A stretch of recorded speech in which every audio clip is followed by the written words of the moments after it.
तर नमस्कार मित्रांनो, आणखीन एक नवीन YouTube व्हिडिओमध्ये आपलं सर्वांचं स्वागत आहे. या व्हिडिओच्या माध्यमातून ओव्हरऑल काय बायस जो आहे तो मार्केटचा क्रिएट होऊ राहिला. कारण गेल्या शुक्रवारी आर-बी-आयची एम-पी-एस-सी मीटिंग होती आणि त्याच्यामध्ये एक स्टेबल स्टेटस को जो आहे तो क्रिएट होताना दिसला आणि त्याचा उपयोग, विनियोग जो आहे तो काय होऊ शकतो, याबरोबरच ग्लोबल मॅक्रो डेटा पॉइंट जे आहेत ते कशा पद्धतीने वर्कआउट होत आहेत, त्याबद्दल सुद्धा या व्हिडिओमध्ये आपण विस्तृतात्मक चर्चा करणार आहोत. हा व्हिडिओचा डिस्क्लेमर आहे, तर ही गोष्ट लक्षात ठेवा.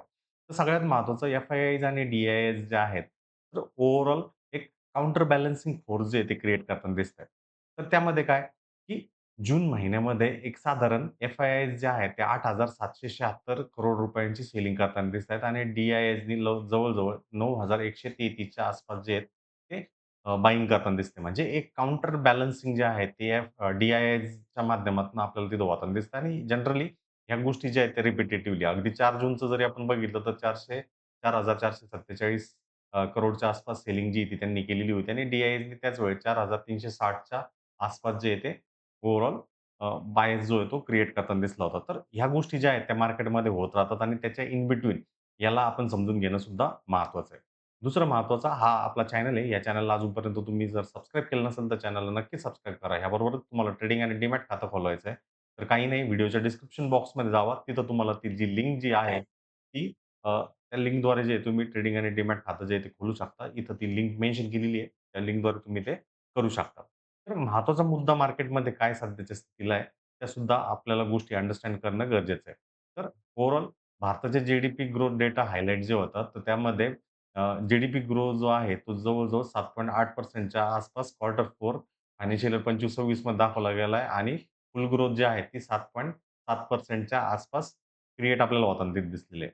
तर नॅशनल स्टॅटिस्टिकल ऑफिसनी ही ग्रोथ 7.7% च्या आसपास ती दाखवली. तर एक अ, एकदम युद्धजन्य परिस्थितीच्या काळामध्ये ही एक गोष्ट आपल्याला चांगल्या पद्धतीने जे आहे तिथं बनताना तिथं दिसत आहे. तर आणखीन काय गोष्टी आहेत बरं यामध्ये? तर ते सुद्धा आपल्याला बघणं सगळ्यात महत्त्वाचं आहे. तर त्या तत्पूर्वी तिकडे त्या पार्टमध्ये जाण्याच्या अगोदर आपल्याला काही गोष्टी ज्या आहेत त्या समजून घेणं गरजेचं आहे. तर ओव्हरऑल मार्केटचं जर बिहेवियर आपण जर बघितलं, तर एक वरच्या बाजूला जाऊन पुन्हा खालच्या बाजूला येताना तिथं दिसतंय आणि एक लोअर हायचं पॅटर्नचं फॉर्मेशन जे आहे, ते जनरली होताना तिथं दिसतंय. शुक्रवारच्या दिवशी जे आपल्याला मेजर ट्रिगर जो होता, तो म्हणजे आर-बी-आयच्या पॉलिसी होता आणि जी-डी-पी ग्रोथ फोरकास्ट होता. बट आर-बी-आयची पॉलिसीमध्ये एक स्टेटस क्वो जो आहे तो क्रिएट झाला आणि जी-डी-पीची जी ग्रोथ जी आहे ती आपल्याला एक ओव्हरऑल फ्लॅट टू न्यूट्रलच्या हिशोबाने होताना दिसली. परंतु मार्केटचं जर आपण स्ट्रक्चर बघितलं, तर एक लोअर हायच्या दिशेमध्ये जाताना दिसतंय आणि त्यामध्ये एक कॉम्प्रेशन जे आहे, ते जनरली क्रिएट होताना दिसतंय. आता या जून सीरीजमध्ये ह्या गोष्टी बघणं गरजेचं आहे, की बाबा ह्या ट्रेंड लाईन ज्या आहेत, वरच्या बाजूला ॲज वेल ॲज खालच्या बाजूला ते कशा पद्धतीने रिएक्ट करतात आणि त्यामध्ये हे मार्केटच्या ओपनिंगसाठी ज्या आहेत सोमवारच्या, त्यामध्ये आपल्याला बघणं गरजेचं राहील. गिफ्ट निफ्टी जो आहे तो शनिवारच्या जनरली तिथे क्लोजिंगच्या वेळेस तो जवळ-जवळ 300 पॉइंटच्या आसपास जो आहे तो आपल्याला डाउन साइडमध्ये तिथं जाताना तिथे दिसतोय. जनरली मार्केटमध्ये जेव्हा-केव्हा न्यूज ड्रिव्हन इव्हेंट ज्यावेळेस असतात, त्या न्यूज ड्रिव्हन इव्हेंटमध्ये भरपूर काही व्हॉलॅटिलिटी जनरली ती होताना दिसते. ज्यामध्ये एक अप साइड मूव्ह, ज्यामध्ये एक डाउन साइड मूव्ह आणि त्याच्यानंतर न्यूट्रल साइडची क्लोजिंग जी आहे ती जनरली तिथं होताना तिथे दिसते आणि त्यामध्ये जे नॉर्मल रिटेल ट्रेडर जे असतात, ज्यांना एक बायस किंवा इमोशन्स वरती जास्त ट्रेड करत असतात, त्यामध्ये ते आपल्याला ट्रॅप जे आहेत जनरली तिथं होताना तिथे दिसतात. तर ह्या एक गोष्टी ज्या आहेत त्या लक्षात ठेवण्यासारख्या आणि त्याच्या अकॉर्डिंगली आपण आपली नेक्स्ट वीकसाठी बांधिलकी जी आहे ती करणं सुद्धा अतिशय महत्त्वाचं असतं. याबरोबरच आणखीन एक जर पॅरामीटर आपल्याला बघायचं जर झालं, तर तो पॅरामीटर म्हणजे क्रूड ऑइलचा आहे.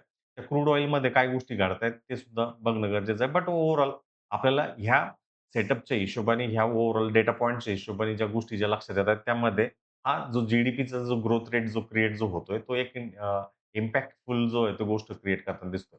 ह्याबरोबरच आणखीन जर गोष्ट जर बघायचं जर झालं, तर शॉर्टर दॅन एक्स्पेक्टेड ग्रोथ जी आहे ती त्यांच्याकडनं सांगण्यात गेली आहे. याबरोबरच यूएस इकॉनॉमीचा पेरोल डेटा जो आहे तो आपल्याला होताना दिसला, जिथं 1,72,000 नॉन फार्म पेरोल जॉब जे आहेत ते मेमध्ये होताना दिसले, जे की मार्केटची एक्स्पेक्टेशन जी आहे, ती 85,000 च्या आसपास होती आणि त्याच्यामुळं अनएम्प्लॉयमेंट रेट जो आहे तो 4.3% च्या आसपास सिग्निफिकंटली होताना ते दिसला आणि त्यामध्ये हॉस्पिटॅलिटी, गव्हर्नमेंट, हेल्थ केअर हे सेक्टर्स जे आहेत ते ओव्हरऑल जनरली क्रिएट होताना दिसले. आवरली पेरोल जे आहे ते जवळ-जवळ 0.3% च्या आसपास रोज होऊन म्हणजेच $37.53 च्या आसपास जे आहे ते येताना आपल्याला तिथं दिसलेले आहे. क्रूडचं जर ओव्हरऑल बोलायचं जर झालं, तर एक बुलिश बाय जो आहे, बुलिश डायरेक्शनला जे आहे ते आपल्याला तिथं जाताना ते दिसले आणि त्याचा सुद्धा इम्पॅक्ट भारतीय मार्केट्सवरती किंवा ओव्हरऑल भारताच्या ओव्हरऑल याच्या गोष्टीवरती जे आहे ते आपल्याला जनरली क्रिएट तिथं होताना दिसतात. जनरली मार्केटमध्ये आत्तापर्यंतचं रिलेशन काय आहे, की मार्केटमध्ये एक गोष्ट आपल्याला तिथं लक्षात येते, की बाबा जेव्हा-केव्हा क्रूड जे आहे ते आउट परफॉर्म करायला सुरुवात करतं, त्यावेळेस मार्केटसाठी ती एक निगेटिव्ह गोष्ट तिथं असते. तर जनरली आता सध्या स्थितीला क्रूड जो आहे, तो एक पॉझिटिव्ह टेरिटरीमध्ये आपल्याला परफॉर्म होताना दिसतोय आणि हा जो क्लू जो आहे इंडियन मार्केट, डोमेस्टिक मार्केटसाठी एक निगेटिव्ह इम्पॅक्ट जो आहे, तो जनरली होताना दिसतोय. आता आपल्याला आणखीन एक गोष्ट माहिती आहे, की एफ-आय-आय जे आहेत, ते ओव्हरऑल चांगल्या पद्धतीची सेलिंग तिथं करतायत. पण ती जी सेलिंग जी आहे, ती ऑब्झर्व्ह केली जाऊ राहिली ते डी-आय-एसद्वारा. दुसरा महत्त्वाचा मुद्दा ह्यामध्ये ही पण गोष्ट आहे, की सध्या एक मार्केट जे आहे, एक रेंज बाउंडच्या मूव्हजमध्ये जे आहे, ते अडकताना ते दिसतंय. खालच्या बाजूला एक चांगल्या पद्धतीचा सपोर्ट होताना दिसतोय. परंतु हा सपोर्ट किती दिवस तक धरणार याच्यावरती भरपूर काही गोष्टी ज्या आहेत, त्या इम्पॅक्टफुल होताना ते दिसणार आहे. तर सध्या जी पोझिशनिंग होताना दिसते, तर ओव्हरऑल जे सेंटिमेंट जे आहे, ते एक साधारणपणे बेरिश टोनवरती जे आहे, ते जाताना दिसतात. कारण नेट सेलर जे आहेत, एफ-आय-आय रेकॉर्ड ब्रेक सेलिंग जे आहे फायनान्शियल इयर 25-26 मध्ये गेला आणि 26-27 मध्ये पण ती जनरली होताना दिसते आणि येणाऱ्या आठवड्यासाठी सुद्धा एफ-आय-आयची पोझिशनिंग जी आहे ती बेरिश होताना दिसते. हां, डी-आय जे आहेत ते स्टॉक फ्युचर्समध्ये बुलिश आपल्याला होताना दिसते आणि ती एक पॉझिटिव्ह साइड आपल्याला बनताना ती दिसते. रिटेलचं जर कन्सिडर करायचं झालं, तर रिटेल सुद्धा एक निगेटिव्ह साइड टू बुलिश साइडमध्ये आपल्याला तिथं जाताना दिसतात आणि त्यामध्ये ते इंडेक्स ऑप्शन्समध्ये जे आहे ते बुलिश टोन घेऊन तिथं जाताना दिसतात. तर मार्केट तिथं बघणं गरजेचं राहणार आहे आणि मार्केटचे नंबर्स सुद्धा जे आहेत, मार्केटचे जे एक्स्पेक्टेशन जे होतं, जे की जी-डी-पी ग्रोथचं रिपोर्ट कार्ड जे म्हणा किंवा आर-बी-आयची एम-पी-सी पॉलिसी मीटिंग जे म्हणा, त्याचा सुद्धा इम्पॅक्ट जो आहे तो ओव्हरऑल जनरली तिथं क्रिएट होताना दिसतोय. आता सगळ्यात महत्त्वाचा मुद्दा जो उरतो तो म्हणजे वॉर. इन बिटवीन आता आज तर शनिवार आहे. याच्यामध्ये वॉरचं काही एस्केलेशन यूएस आणि इराणच्या मध्ये जर क्रिएट झालं, तर त्याच्या इम्पॅक्ट जो आहे तो मार्केटवरती आपल्याला ओव्हरऑल होताना दिसू शकतो. कारण शुक्रवारच्या दिवशी भलेही गिफ्ट निफ्टी आपल्याला खालच्या बाजूला किंवा शनिवारच्या दिवशी खालच्या बाजूला बनताना दिसतोय. तो जनरली सोमवारच्या ओपनिंगपर्यंत जो आहे तो रिकव्हर होताना दिसतो. कारण न्यूज ड्रिव्हन फ्लोज जे आहेत, इव्हेंट जे आहेत, ते प्रचंड प्रमाणामध्ये मार्केट्समध्ये आपल्याला तिथं वर्कआउट होताना तिथे दिसतात.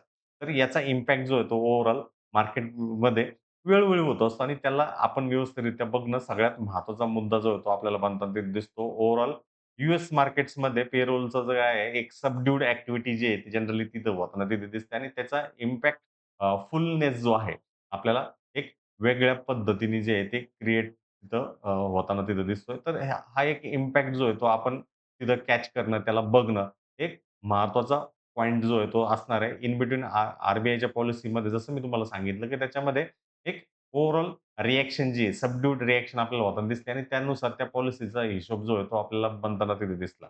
तर तुम्हाला काय वाटतंय नेक्स्ट वीकसाठी नक्की व्हिडिओच्या कमेंट बॉक्समध्ये कमेंट करा आणि ह्या चॅनलला तुम्ही जर नवीन असाल तर चॅनलला नक्की सबस्क्राईब करा. धन्यवाद.